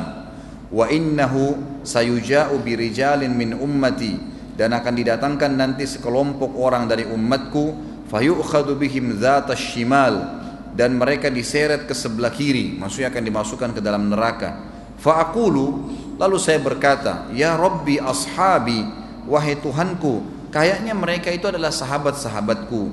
Fayaqulu innaka la tadri ma ahdathu ba'dak, sesungguhnya kau tidak tahu apa yang mereka lakukan sepeninggalmu. Kata para ulama hadis, dijabarkan oleh para sahabat yang memahami dari Nabi SAW hadis ini adalah orang-orang yang tadinya masuk Islam, kemudian mereka lemah, lalu mereka murtad setelah Nabi SAW meninggal. Seperti kasus kaumnya Musailam al-Kadzab, gitu kan, yang mengaku sebagai nabi dan akhirnya banyak pengikutnya, 100.000 sukunya dia mengaku dia sebagai nabi dan mengkufur kepada risalah Nabi Muhammad SAW. Jadi seperti itu akan dibangkitkan pada hari kiamat dalam keadaan seperti ini. Hadis Bukhari yang lain menjelaskan bahwasanya Nabi SAW berkata, kalian akan dibangkitkan dalam keadaan telanjang kaki, tidak menggunakan pakaian, dan juga tidak tersunat. Lalu Aisyah berkata, ya Rasulullah, kalau begitu orang akan saling lihat melihat. Kata Nabi SAW, wahai Aisyah, pada saat itu bukan seperti yang kau bayangkan. Setiap orang memikirkan keadaannya masing-masing. Setiap orang memikirkan keadaannya masing-masing. Saya kasih contoh rasional Bapak Ibu sekalian. Kalau seandainya terjadi kebakaran besar-besaran atau longsor atau banjir, atau misalnya musuh lagi menyerang, kemudian ada di depan Anda orang yang berlarian tidak pakai pakaian, masih sempatkah kita muncul syahwatnya? Sudah tidak.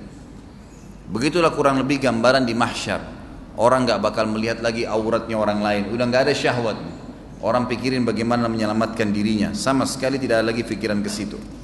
Jadi kita harus paham kejadian tersebut bukan lagi kejadian seperti yang dibayangkan oleh banyak orang. Kemudian juga ada hadis Nabi SAW. Pernah suatu hari Aisyah radhiyallahu anha ingat tentang neraka lalu beliau menangis. Lalu Rasulullah SAW bertanya, "Ma yubkiki?"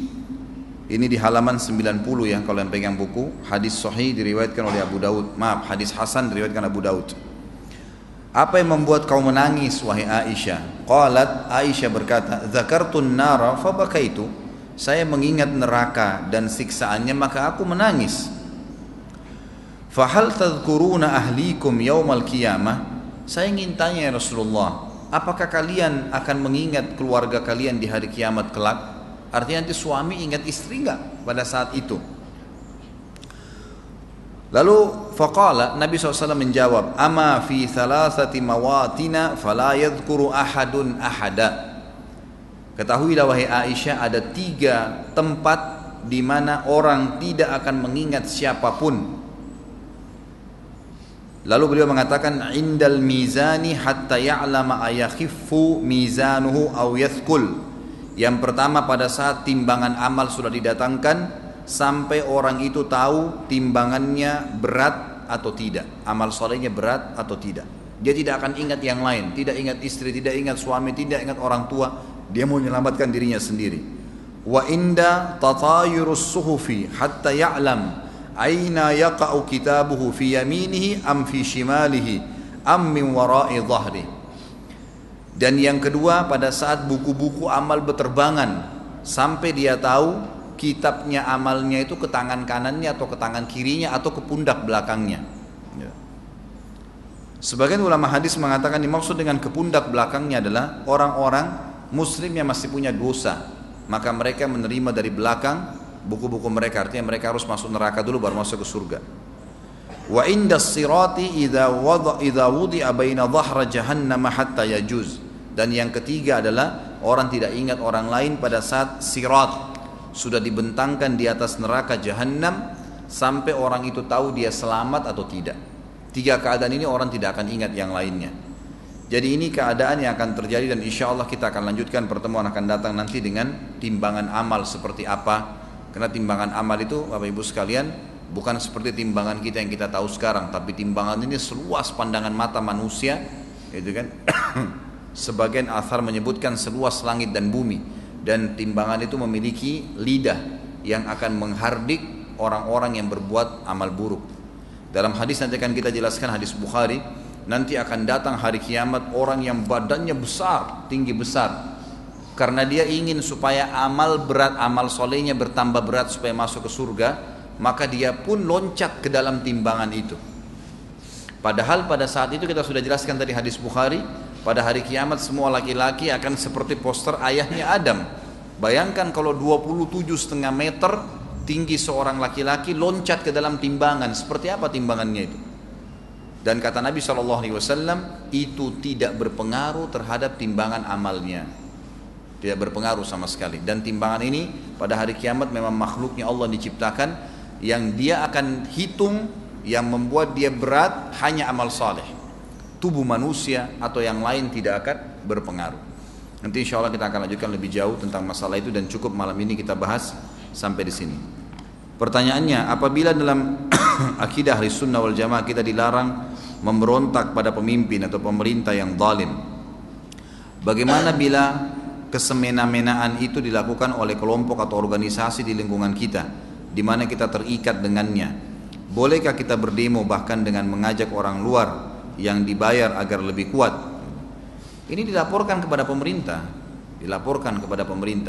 Banyak teman-teman kita yang tidak menunggangi fasilitas yang ada, seperti misalnya masalah media ya. Saya melihat media adalah sebuah kekuatan yang luar biasa, tapi sayangnya tidak digunakan gitu. Kita lebih memikirkan untuk menggunakan fisik. Padahal sebenarnya bekerja cerdas adalah bagian daripada agama. Kata Nabi SAW, al-mu'minu qayyisul fatin. Orang mukmin itu cerdas dan jeli. Laporkan kejadian tersebut, panggil teman-teman media, ini ada kejadian seperti ini, maka mereka akan angkat, berhenti dengan sendirinya itu. Tapi kalau kita bentrok-bentrokan secara fisik, dan ini akhirnya kita tidak tahu mana yang dirugikan, mana yang diuntungkan, gitu kan? Tetap ingkar mungkar, Allahu alam. Tapi saya tidak melihat ini cara efektif. Kalau ditanyakan kepada saya tidak melihat cara efektif. Karena dalam agama Islam bukan dengan cara seperti itu. Apalagi kalau mereka adalah orang Islam. Paling baik dilaporkan kepada media, media kemudian angkat, karena media itu senjata yang paling kuat sekarang. Siapapun, walaupun pemerintah yang zalim, tetap akan takut dengan media sekarang. Karena media itu bisa mengekspos ya berita-berita yang akhirnya mempermalukan pelaku-pelaku ini. Jadi Allah alam, saya tidak melihat ini ada maslahatnya kalau seseorang itu melakukan keributan-keributan seperti yang terjadi. Jadi kita bisa laporkan ke RT, ke RW, kita bisa angkat di media, laporkan kemana saja. Ya, di TV-TV itu banyak, mereka punya tim-tim kameramen yang selalu keliling cari berita. Mereka berterima kasih malah kalau Anda datang untuk menyampaikan berita, gitu kan. Jadi seperti itu. Nah, ini Allah alam yang saya tahu. Ada yang mau bertanya lagi? Silakan. Sebentar, sini dulu. Waalaikumsalam warahmatullahi wabarakatuh.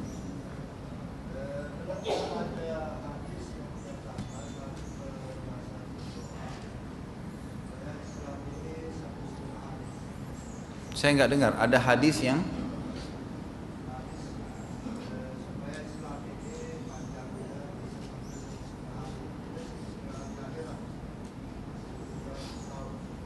adakah hadis yang menjelaskan kalau umur umat ini 1,5 hari, gitu ya?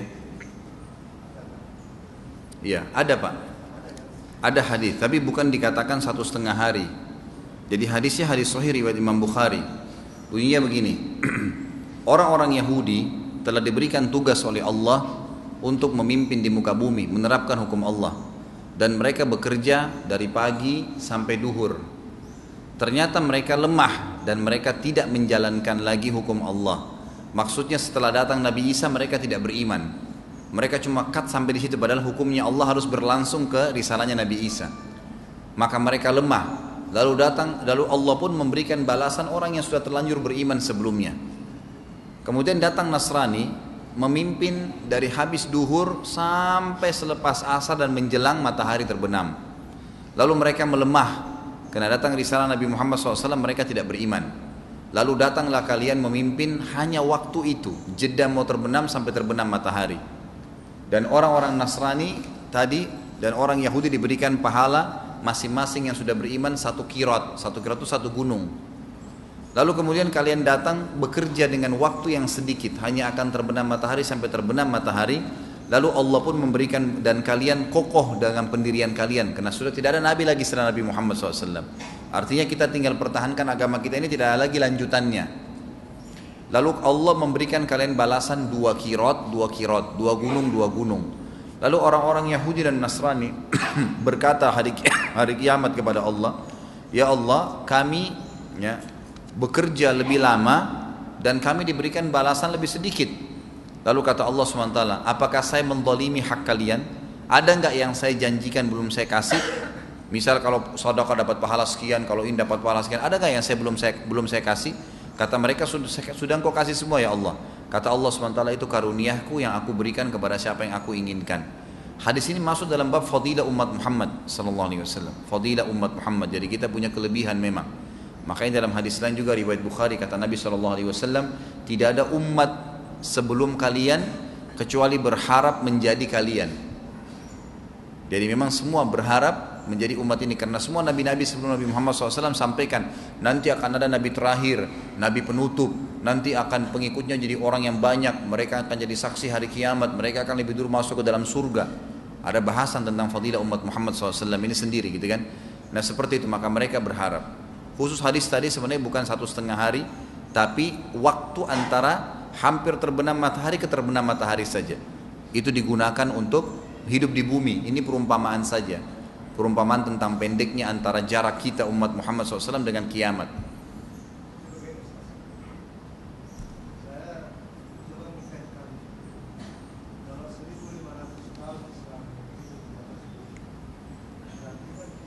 1.500 tahun itu diambil dari mana Pak? Enggak, tidak ada. Saya tidak temukan hadis itu. 1,5 hari enggak ada. Yang ada yang saya sebutin tadi hadisnya. Antara waktu mau terbenam matahari ke maghrib. Dan ini tidak ditentukan waktunya. Tidak pernah ada penentuan waktu dikatakan 1,5 hari atau 1.500 tahun, itu tidak ada. Karena banyak sekali Pak, banyak sekali dalil-dalil syar'i yang menjelaskan tanda-tanda hari kiamat tadi tanpa penentuan waktu. Dan hanya sedikit yang pakai penentuan waktu. Seperti kasus tadi Nabi Isa. Kita tidak pernah tahu Nabi Isa itu turun nanti keadaannya tahun berapa tahunkah proses dia mengejar Dajjal. Tapi yang ada, setelah membunuh Dajjal, beliau akan memimpin keadilan selama 40 tahun. Itu ada. Ada penentuan waktu. Tapi cuman sebagian dari kejadian. Tidak semua ada tentukan waktunya. Ya'juj Ma'juj tadi akan buat kerusakan di muka bumi berapa lama, Allahu alam. Tidak disebutin waktunya. Saya tidak pernah temukan Pak. Kalau saya pribadi ya, keterbatasan saya Allahu alam, ya mungkin ilmu saya belum sampai di situ, saya nggak tahu. Tapi saya belum pernah temukan umur umat Muhammad hanya 1,5 hari waktu akhirat, ini belum saya temukan. Iya.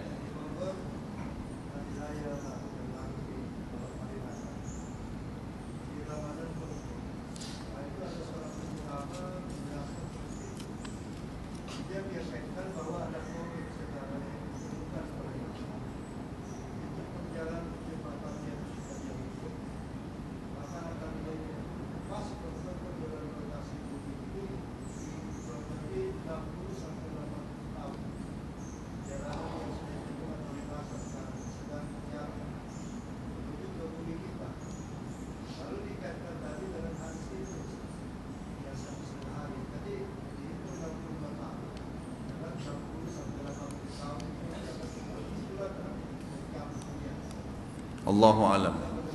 Saya tidak bisa, saya tidak punya ilmu di situ Pak. Kalau misalnya dikatakan NASA sekarang menemukan 60-70 tahun lagi akan ada yang bentrok dengan bumi, mungkin bisa dihubungkan dengan itu, maksudnya tadi tabrakannya kiamat, Allahu alam. Yang kita tahu ada tiupan sangkakala dan akan terjadi pada saat itu, dan ini waktunya lama. Saya pernah tanyakan sendiri kepada salah satu ulama, kira-kira waktu ini bisa dihitung nggak? Nggak apa, bila mengatakan tidak ada.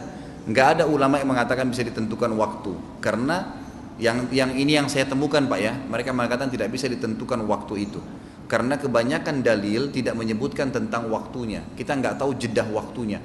Seperti di api yang akan keluar nanti, Allahu alam berapa lama. Kalau kita patok 60-70 tahun terus kita anggap akan terjadi kiamat, sudah terlalu banyak, terlalu banyak. Ada yang bilang tahun 2012 kiamat, ada yang bilang tahun 2000, ada yang bilang waktu itu tahun 1978, 19. Ini sekarang ada lagi yang mengatakan 2030, ada yang mengatakan 2050. Itu terkaan mereka. Kalaupun betul tadi NASA melihat akan ada bentrok dengan bumi, keyakinan kita tidak akan terjadi kiamat sampai ada tanda-tanda semua tadi. Kita sebagai orang muslim sudah punya data konkret dari Al-Quran dan Sunnah. Tidak akan terjadi kiamat sampai 10 tadi tanda-tanda kiamat besar terjadi. Dan itu pasti terjadi di muka bumi. Waktunya pun itu puluhan tahun, gitu kan? Puluhan tahun, Allahu a'lam. Kalau saya melihat, kalaupun besar betul tadi NASA itu, berarti memang prosesi mungkin. Mana kita tahu, mungkin tiba-tiba NASA mengatakan memang dia akan tabrak bumi, tapi ternyata tidak jadi, meleset. Bisa saja. Kena patok 60-70 tahun dari sekarang itu terlalu dekat. Kalau dari perhitungan dalil ya, itu terlalu dekat. Seperti kalau Bapak mungkin tidak sempat hadir pertemuan yang lalu, saya bilang sebelum tanda-tanda kiamat besar ini, itu ada terjadi perang besar antara Islam sama Kristen, dan itu terjadi di seluruh dunia, namanya Malhamah Kubra. Itu hadis Bukhari, 3 lembar kalau nggak salah hadis itu menjelaskan tentang proses peperangan itu. Dan itu nanti terjadi persatuan antara Muslim sama orang-orang Nasrani di seluruh dunia, kemudian mereka bersatu memerangi satu kaum, tapi nggak disebutin kaum ini siapa. Setelah mereka menang, baru pasukan Nasrani pulang ke negeri Syam bersama pasukan muslimin yang dari sana. Kemudian mereka mengangkat bendera salib, mereka mengatakan kamilah yang menang. Kemudian pasukan muslim bilang, kita kan sama-sama. Enggak, bentrok, akhirnya jihad, perang pada saat itu. Hari pertama umat Islam dikalahkan, hari kedua dikalahkan, hari ketiga dikalahkan, yang berkumpul di situ sekelompok orang. Hari keempat seluruh muslim seluruh dunia bersatu. Maka seluruh Nasrani pun bersatu seluruh dunia dan mereka berada di bawah 80 bendera. Kata sebagian ulama hadis adalah 80 negara. Lalu terjadi perang besar-besaran. Orang-orang Nasrani sekarang tahu itu, mereka mengatakan perang salib terakhir. Mereka anggap perang-perang salib yang terjadi itu perang salib awal dan yang kedua bersama Salahuddin Al-Ayyub dulu. Tapi yang terakhir ini perang salib besar. Ya. Makanya kan ada perusahaan-perusahaan itu. Yang pernah saya sampaikan di pengajian, banyak perusahaan-perusahaan Nasrani sekarang yang memang mereka tujukan dibiayai oleh gereja, tujuannya untuk membiayai perang salib besar itu. Makanya cirinya mereka pakai lambang-lambang salib, ya, lambang-lambang salib. Saya mungkin terlalu vulgar kalau saya menyempatkan semuanya nama-nama perusahaannya. Tapi Anda lihat saja simbol-simbol, selalu perusahaannya itu ada lambang-lambang salibnya. Gitu. Pernah ada keluarga saya beli mobil, itu langsung saya ingatkan, hati-hati. Mobil ini seperti ini, ada jam tangan sering ada tanda salibnya. Semua itu, pedak pisau, apa segala macam-macam yang dianggap kualitasnya bagus, itu semua produk-produk yang memang tujuannya untuk membiayai perang salib besar. Dan itu ada disebutkan dalam hadis kita. Kita nggak bisa tutup mata dengan itu. Dan itu Allahu a'lam berapa lama terjadinya dari sekarang, kita tidak tahu. Ya tidak tahu. Sekarang seperti prosesi pembangunan Ka'bah. Ini tanda-tanda hari kiamat terjadi kan ada, tapi tanda-tanda kiamat kecil. Kata Nabi SAW, semua gunung-gunung di Mekah akan dijebol dan dijadikan jalanan, serta akan berdiri, tidak akan terjadi kiamat sampai berdiri di dekat Ka'bah. Ya, sebuah bangunan yang bernama Sa'ah. Sa'ah itu jam. Sekarang ada building jam. Sebagian ulama mengatakan itu bukan mustahil masuk dalam hadis. Gunung Umar dulu yang besar sekali dijebol dengan niat baik sebenarnya, tapi semua itu adalah ciri-ciri tanda-tanda kiamat. Ada tanda-tanda kiamat juga keluarnya gunung emas di Sungai Furat di Turki. Sekarang ini semua negara-negara adikuasa sudah sepakat dan mereka sudah lihat di gunung Sungai Furat itu, airnya akan merosot dan kelihatan gunung-gunung emas. Kata Nabi SAW, jangan, kalau kalian lihat gunung emas itu jangan kalian ikut-ikutan.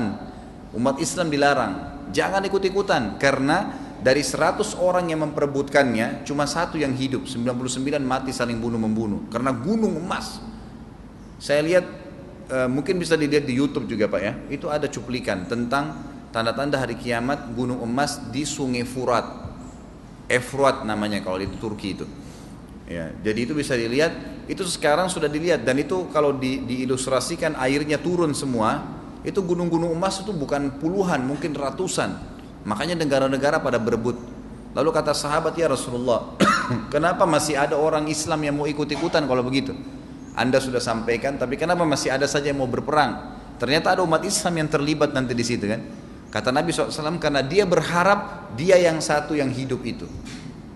Padahal semua akan mati 99. Karena banyaknya korban nanti situ, sudah tidak kenal dia muslim ke dia kafir ke, tapi Nabi ingatkan, hai umatku jangan ikut-ikutan. Karena dari 100 orang 99 mati. Ini artinya bukan berarti 100 orang saja yang berebut, enggak. Artinya berapapun jumlahnya di sana, cuma 1% yang selamat nanti. Sampai-sampai karena banyaknya kurban, gitu kan?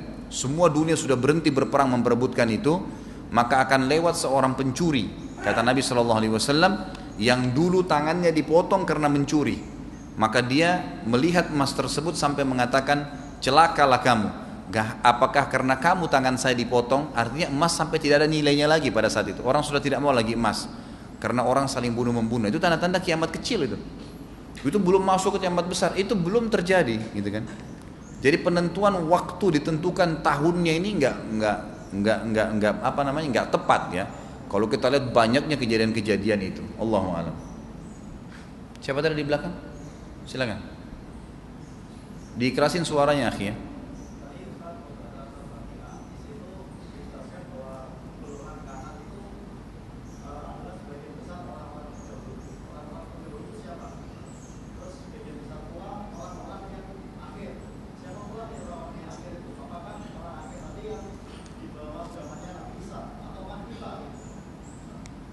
Baik, orang-orang yang awal ini, pendapat yang paling kuat adalah orang-orang yang awal masuk Islam bersama Nabi SAW, khususnya para sahabat. Itu yang dimaksud as-sabiqun, ya kan? Itu orang-orang yang pertama, orang yang awal masuk Islam. Kemudian sedikit, kata Allah SWT, ada sedikit yang datang mereka. Sedikit yang datang setelah mereka di sini adalah orang-orang yang setelah generasi sahabat meninggal, yang mereka lalai, ya kan? Karena semua orang yang masuk neraka itu Bukan berarti cuma orang kafir, ada orang munafik, ada orang muslim yang bermaksiat. Berarti akan banyak sekali dari mereka yang menjadi penghuni neraka, gitu kan? Bukan cuma si kafir. Nanti kata Allah SWT, setelah mereka masuk ke dalam surga, setelah itu dari ashabul yamin nanti penjelasan yang kedua. Setelah mereka menjadi ahli surga, mereka jadi ahli kanan, barulah dikatakan sebagian besar dari yang pertama dan sebagian besar dari yang terakhir. Kata para ulama tafsir, maksudnya setelah mereka masuk surga, dan Allah membahas di ayat ini adalah orang-orang yang sudah masuk semuanya ke dalam surga. Jadi termasuk orang-orang muslim yang punya dosa di neraka, sudah bersih semua dosanya, dikeluarkan. Neraka tinggal orang kafir dan orang munafik. Nah, ini masuk dalam potongan ayat yang kedua, yang mengatakan tadi sebagian besar dari awal, sebagian besar dari yang akhir. Itu yang dimaksud. Jadi terakhir nanti semuanya pada saat sudah masuk. Ada lagi? Ya.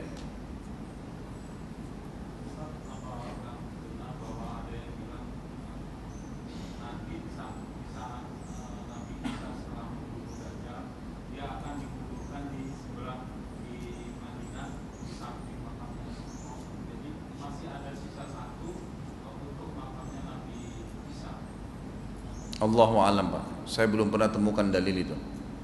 Jadi kalau yang belum dengar, beliau mengatakan ada yang pernah berkata di Nabi Isa nanti pada saat mati akan dimakamkan di sebelah kuburannya Nabi Muhammad SAW dan dikatakan masih ada tempat di situ. Allahu a'lam. Tapi kalau saya pertemukan dengan dalil yang saya tahu, itu nggak benar, Pak. Seperti misal pada saat dikatakan akan ada tempat untuk Nabi Isa di situ.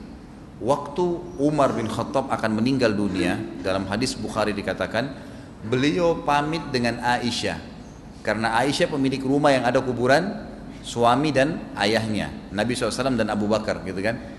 Lalu berkata, pamitlah, kata Umar kepada anaknya Ibnu Umar, pamitlah kepada Aisyah bahwasanya Umar bukan lagi Amir Mukminin pada saat itu, Umar bin Khattab hambanya Allah, meminta izin kalau bisa dikubur dengan dua sahabatnya, karena pada saat itu dalam hadis ini dikatakan tinggal satu orang, tempatnya tinggal untuk satu orang, gitu. Pada saat itu ya, dikatakan dalam riwayat, maka Aisyah pun berkata, saya izinkan walaupun saya berharap tempat yang satu itu untuk saya. Maka Umar pun dimasukkan. Ini hadis sahih riwayat Bukhari. Artinya kalau dari hadis ini kita ambil pelajaran, memang tempat itu sudah sempit, hanya untuk 3 orang, gitu kan. Allahu alam kalau memang dia punya dalil ya. Kalau yang saya pertemukan hanya yang saya pahami sampai di situ. Dan memang belum ada yang selama saya pelajari semua kitab berhubungan dengan hari kiamat, ada buku ini, ada buku-buku banyak sekali ya, diantaranya bukunya Ibnu Katsir rahimahullah tentang hari kiamat, ada banyak buku-buku yang bicara masalah Al-Bidayah wan Nihayah, banyak sekali buku-buku ini, semua tidak pernah ada yang menyebutkan nanti Nabi Isa matinya dikubur di mana, belum pernah disebutkan. Kalau yang saya tahu, Allahu a'lam. Apakah doa yang kita baca agar terhindar dari fitnah Dajjal akan berguna untuk anak keturunan kita nanti setelah kita wafat? Tidak berguna, ini berguna secara individual. Jadi doa-doa yang kita baca sebelum salam itu memang dianjurkan untuk menjauhkan diri dari Dajjal. Ada 2 riwayat, Allahumma inni a'udzubika min adzabi jahannam, min adzabil kubur, wa min fitnatil mahya wa min fitnatil masih Dajjal. Memang kita minta agar dijauhkan dari siksa kubur, siksa neraka, fitnah kehidupan dan kematian, dan fitnahnya Dajjal. Itu hanya berguna untuk individual, bukan bukan keturunan kita. Makanya anak-anak diajarin, dan itu disunnahkan setiap muslim baca sebelum salam ya. Memang kita dianjurkan untuk dibaca itu. Tentu ada juga hadis-hadis yang lain ya, seperti misalnya siapa yang bertemu dengan Dajjal maka bacalah 10 ayat pertama dari surah Al-Kahfi, maka dia akan selamat dari fitnahnya Dajjal. Itu memang ada, itu kan memang itu ada. Mendengarkan kajian-kajian di rumah via radio dengan mendatangkan atau mendatangi mungkin ya, atau pergi ke tempat kajian seperti ini, mana yang lebih utama? Apakah pahalanya sama? Tentu beda ya. Hadir di majelis ilmu lebih besar pahalanya, karena kita apalagi di masjid begini ada fadilah kita sholat di masjid, ada fadilah halaqah ilm secara langsung, karena memang yang disebutkan fadilahnya adalah halaqah ilm seperti ini, orang hadir duduk ngumpul, itu namanya majelis halaqah ya, halaqah ilm. Kalau kita dengar di rumah, kita bukan hadir di halaqahnya, kita mendapatkan pahala ilmunya, mendengarkan ilmu, tapi pahala halaqahnya nggak ada, gitu kan. Allahu alam kalau misalnya rame-rame ngumpul di rumah, kemudian dengar ceramah niatnya memang majelis ilmu, mungkin masih bisa kita katakan ada halaqah, karena yang dibahas ini adalah halaqah. Kata Nabi SAW dalam hadis sahih, Allah memiliki malaikat yang memang berterbangan di sana sini mencari majelis ilmu, mencari majelis ilmu. Jadi ada majelis seperti ini. Lalu mereka kalau tahu, mereka akan saling memanggil satu sama yang lain sampai memenuhi langit. Memang itu ada hadis sahih riwayat Bukhari. Tapi itu adalah halaqah. Tentu pahala halaqah lebih besar daripada mendengar ilmu. Tapi saya selalu sarankan jemaah pengajian saya agar di rumah sudah saatnya, udah tinggalin tuh dangdut, pop, rock, ganti sekarang pengajian Al-Quran, surah An-Nisa, Al-Imran, Al-Ma'idah, apa isinya, itu sekarang yang didengar. Usir syaitan-syaitan dari rumah, dengar surah Al-Baqarah, gitu kan. Udahlah, saatnya hijrah, tinggalkan kuping kita sekarang, sibukkan dengan Al-Quran agar pahala kita dapat. Karena nanti timbangan amal hari kiamat bahaya kalau lagu-lagu yang ada. Lebih baik Al-Quran, minimal setiap huruf 10 pahala. Dengarin surah Al-Baqarah, surah Al-Imran. Dan salah satu kiat menghafal Al-Quran yang paling baik, sering diulangin, gitu kan. Jadi kalau kita sering, sekarang Al-Fatihah kenapa anda hafal mati? Setelah dihafal diulang-ulangin. Coba kalau begitu Al-Quran, minggu ini atau 2 minggu ini atau minggu inilah, seminggu penuh di mobil Al-Baqarah aja, beli CD khusus Al-Baqarah, dengarin Al-Baqarah. Khatam, ulangi lagi. Khatam, ulangi lagi. Hafal nggak kira-kira? Hafal, nyantol itu. Apalagi kalau dipakai dalam sholat. Pindah lagi minggu depan atau 2 minggu lagi target Al-Imran, target Al-Ma'idah, target An-Nisa, terus pindah surah-surah Al-Quran, nanti bisa hafal Quran tuh. Cuma 114 surah kan gitu. Dan pahalanya ada. Syaitan tidak suka lari dengan orang yang suka Al-Quran. Sihir nggak bisa masuk ke badan dia. Al-Quran membentengi dia, gitu kan. Beda dengan musik, maka berbahaya. Saatnya hijrah. Pakaian-pakaian semua yang mengundang syahwat ganti dengan pakaian-pakaian takwa. Allah mengatakan walibasut taqwa dzalika khair. Pakaian ketakwaan itu maksudnya begitu orang lihat atau kita pakai, kita merasa dekat dengan Allah. Kalau kita pakai kopiah laki-laki, kan tidak mungkin mau ganggu perempuan kalau pakai kopiah. Allahu alam kalau tidak normal lagi kan.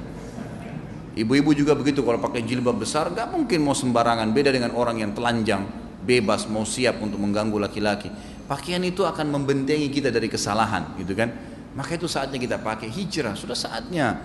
Pendapatan-pendapatan yang haram berhentikan semua, nikmatin yang ada yang halal. Sudah saatnya bertaubat kepada Allah SWT. Karena nanti yang dihisab hari kiamat kita secara pribadi. Maukah anda dihisab dengan berat? Nggak mungkin, gitu kan. Dan ingat, setiap perbuatan dosa atau pelanggaran yang kita lakukan, itu sebenarnya kalau Bapak Ibu faham kalimat yang saya ucapkan ini, konsekuensi hukumannya lebih berat. Misal, Bapak Ibu curi uang 10.000, jangan pikir hukumannya hanya 10.000 rupiah. Hukumannya itu berat, bisa hilang hasil gaji kita 1 juta sebagai balasan daripada 10.000 yang dicuri, gitu kan. Sekali kita bohong, bisa hukumannya mungkin sariawan sebulan, Allahu a'lam. Hukuman itu lebih berat daripada pekerjaan. Fahami poin ini sehingga kita tidak mau sembarangan melakukan dosa, karena hukumannya berat. Kalau setiap orang faham kalau dia buat dosa akan ada hukuman, maka dia akan, walaupun kita istighfar ya, istighfar itu juga diampuni sama Allah, tidak ada hisab hari kiamat, tapi dosa itu butuh pembersihan. Tetap, karena dosa itu saya pernah berikan isyarat seperti racun, segelas racun.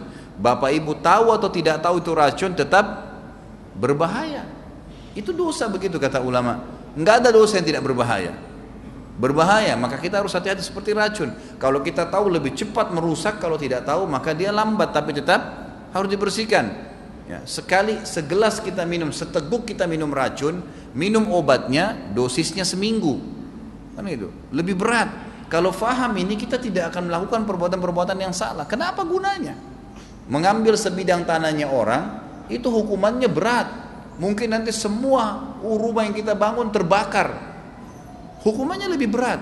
Lalu untuk apa kita melanggar hukum Allah Subhanahu wa taala? Hidupnya enggak tenang, konsekuensi hukumnya lebih berat, hisab hari kiamatnya juga berat. Naudzubillah. Derajat di surga kita bisa kehilangan banyak. Untuk apa? Manfaatnya apa? Hijrah, saatnya kita taubat kepada Allah Subhanahu wa taala.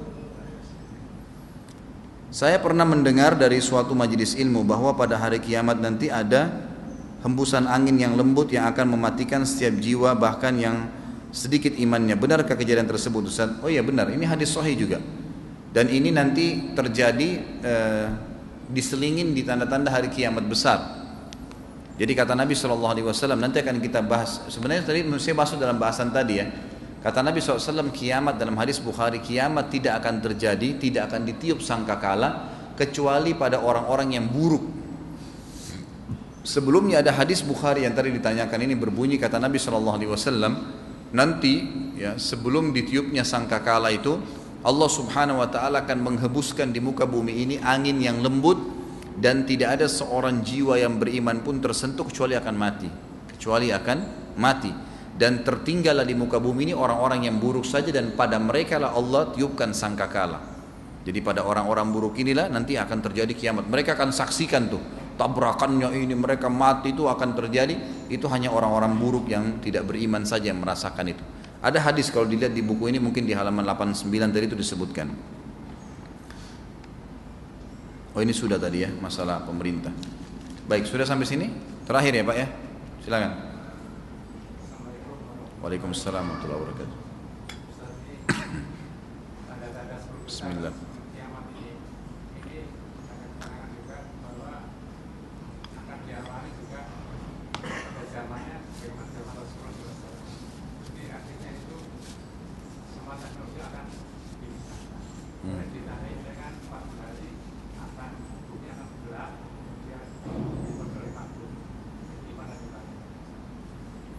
Ada tadi memang salah satu tanda-tanda hari kiamat yang saya lupa sebutkan tadi. Ada kabut ya.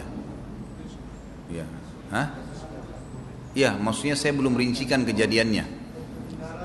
Ketinggalan tadi. Ya? Sapi Nabi Soleh. Kenapa Pak? Wah, saya nggak tahu kalau itu. Kalau sapi Nabi Soleh tanda-tanda hari kiamat saya nggak tahu. Saya tahunya dia mukjizat Nabi Soleh. Sudah habis, selesai. Sudah masa lalu. Kalau tanda-tanda kiamat yang kita tahu dari Nabi Muhammad SAW sampai akhir. Karena beliau pernah bersabda, kiamat itu hitunglah waktunya, dia akan mulai terjadi pada saat saya diutus menjadi Nabi dan pada saat saya meninggal. Itu awalnya. Jadi awal kita hitung kiamat itu diutusnya Nabi Muhammad SAW. Kalau yang tadi Nabi SAW mujizat sebelum. Tadi memang ada salah satu dari 10 tanda-tanda kiamat adalah kabut. Kabut ini memang disebutkan di dalam beberapa hadis. Nanti akan datang kabut yang sangat gelap, gitu kan, menutupi muka bumi ini. Jadi seperti yang tadi Bapak sebutkan, ya. Ya, ya itu rincian. Itu